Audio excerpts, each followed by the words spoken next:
어떤 분께서 제 지난 영상에 이런 댓글을 달아주셨습니다.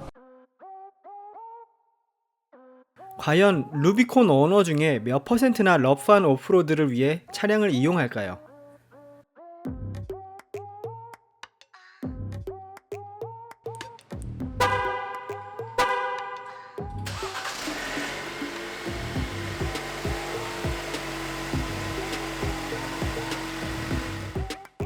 다른 분들은 모르겠지만 제 기준으로 한번 따져봤더니 저는 99%를 온로드 주행을 하더라고요.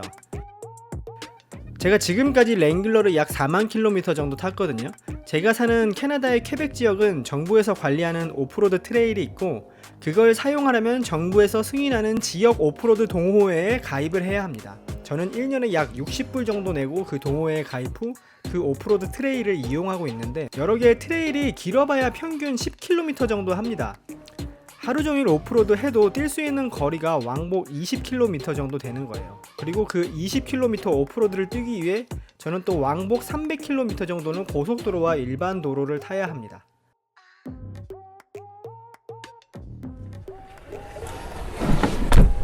그리고 저는 랭글러를 또 데일리카로도 사용하고 있기 때문에 따져보면 총 누적 주행거리 4만 킬로미터 중에 임도랑 오프로드를 뛴 거는 400km가 안 될 것 같아요. 그러니까 저는 더 많은 거리를 온로드에 쓰고 있는 셈이죠. 이 질문을 주신 분의 숨은 의도는 역시 그거겠죠. 오프로드 얼마나 간다고 랭글러 루비콘을 사냐. 그럼 오프로드 안 가는 사람은 루비콘을 살 이유가 정말 없는 걸까요?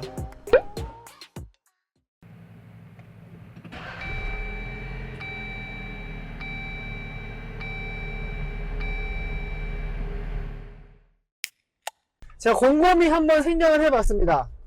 오프로드를 안 가면 루비콘을 탈 이유가 정말 없는 걸까? 그런데 이 질문 자체가 조금 넌센스 같더라고요. 페라리나 포르쉐 탄다고 모두 트랙에 가는 건 아니잖아요. 어차피 공도에서 우리가 합법적으로 달릴 수 있는 최고 속도는 기껏해야 시속 110km인데 뭐하러 비싼 돈 주고 슈퍼카를 살까요? 슈퍼카가 아니라 우리가 타는 일반 모든 자동차들도 다 마찬가지죠. 달리지도 못하는 걸 왜 계기판에 시속 200km까지 써놓고 쓸데없이 차를 빠르게 만들어 놓는 걸까요?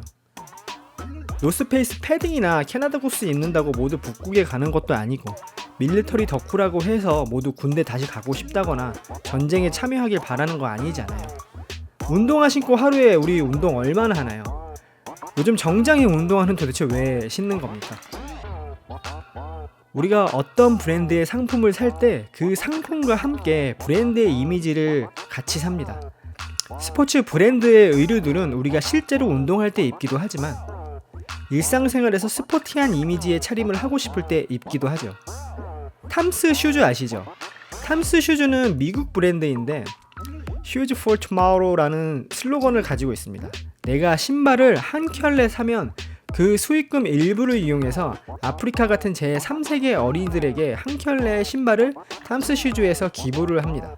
탐스 슈즈의 제품 자체가 물론 원래 이쁘기도 하지만 누군가 탐스 슈즈를 신고 있다면 저 사람은 3세계 어린이들에게 하는 기부에도 관심 있는 사람이구나 라는 이미지를 함께 가질 수가 있죠. 우리가 굳이 같은 퀄리티의 제품이라도 브랜드 제품에 조금 더 많은 돈을 지불하는 이유는 그 브랜드가 가지고 있는 이미지 때문입니다. 마케팅이라는 말 아시죠? 예전에는 마케팅이라는 단어가 광고나 제품 기획 하시는 분들에게만 중요하게 생각되는 분야였는데, 요즘에는 퍼스널 브랜딩이라는 용어까지 등장하면서 내 스스로를 어떻게 브랜딩하고 시장에 어떻게 포지셔닝 할 것인가에 대해 많이 고민을 하게 되는 세상에 우리는 살고 있습니다. 이런 시대에 나와 가치관이 통하는 브랜드의 제품을 구매하고 사용하는 건 내 이미지를 스스로 브랜딩하는데 가장 손쉽게 도움받을 수 있는 방법 중에 하나입니다. 그러니까 실제로 오프로드를 매일 가는 건 아니지만 나는 그런 취향이 있고 랭글러의 그런 터프한 이미지가 좋다 하시는 분들은 오프로드 안 타도 랭글러를 탈 수 있습니다. 서킷 안 타도 포르쉐나 페라리 탈 수 있고 북극 안 가도 노스페이스 입어도 됩니다. 하고 싶으면 하는 거죠. 자기 돈으로 자기가 좋은 거 하는데 왜 상관입니까? 그리고 이번 신형 랭글러의 온로드 승차감이 생각보다 그렇게 나쁘지는 않습니다. 지금 나오는 랭글러는 모델명이 JL이라고 해서 2018년부터 출시가 되었거든요. 이전 모델인 JK의 경우는 2007년부터 2017년까지 10년이나 판매되었는데, JL 모델은 완전히 다른 차라고 해도 될 만큼 품질이 완전히 개선되어서 출시가 되었어요. 관심이 가시면 JL 실제로 한번 타보세요. 오프로드는 기존의 구형보다 훨씬 잘 가면서 승차감이나 편의 장비도 구형에 비해 월등히 좋아졌습니다. 물론 일반 도시명 SUV들과 비교를 할 수는 없지만, 이런 디자인과 이런 이미지의 차를 너무나 타고 싶다 하시는 분들에게는 충분히 감수할 수 있을 만한 정도의 승차감입니다. 제가 돈이 정말로 많다면 저도 데일리카로 세단 한 대, 주말용 캠핑차로 한 대, 서킷용 한 대, 오프로드 한 대씩 사면 정말 좋겠지만, 그럴 여건이 안 되면 그 중에 내가 제일 좋아하거나 아니면 자기의 상황에 제일 맞는 거를 한 대 사는 거죠. 랭글러가 됐던 포르쉐가 됐던 소나타가 되었던요. 누구나 로망을 가지고 있지만 대부분의 사람들이 실제로 구매를 할 때는 결국 제일 편리하고 경제적으로 합리적인 제품들을 사게 됩니다. 아이들이 불편할까봐 아빠들은 카니발을 사고 성공의 상징 그랜저를 삽니다. 자동차 회사들도 사람들의 그런 심리를 알기 때문에 본격적인 스포츠카나 오프로드 대신 쿠페형 세단을 만들고 도시명 SUV를 만듭니다. 시장에는 이미 순수한 DNA를 가진 차량들이 얼마 안 남았어요.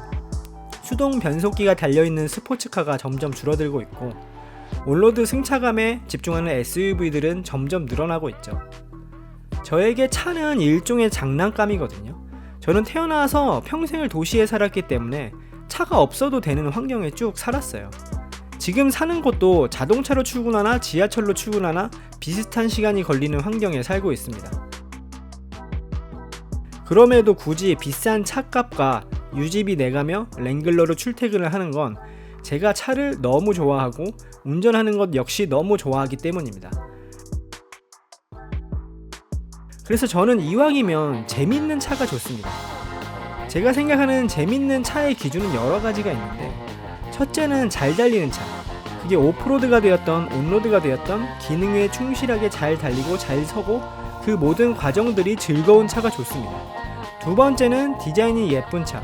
차는 달리기 위해서 만들어졌지만 사실 달리는 시간보다 서 있는 시간이 많죠.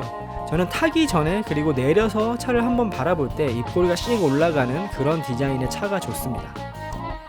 셋째는 희소성 있는 차입니다. 최신 모델의 차이든지 아니면 반대로 오래된 모델의 차이든지 이왕이면 조금 거리에서 보기가 힘든 차가 저에게는 더 흥미롭게 다가오는 것 같습니다. 넷째는 튜닝이 용이한 차. 튜닝이 꼭 속도가 빠르거나 오프로드를 잘 타기 위한 게 아니라도 자기의 취향과 라이프 스타일을 반영하도록 변경이 가능한 차량들은 오너에게 또 다른 여러 가지 재미를 주기 마련입니다. 코로나19로 우리가 지난 2년 동안의 시간을 거의 잃었잖아요. 소중한 사람들 마음껏 만나지도 못했고 가고 싶은 곳도 갈 수 없었고, 백신이 나오면 끝날 줄 알았는데 새로운 변이들이 계속 나오면서 끝날 듯 끝나지가 않았죠.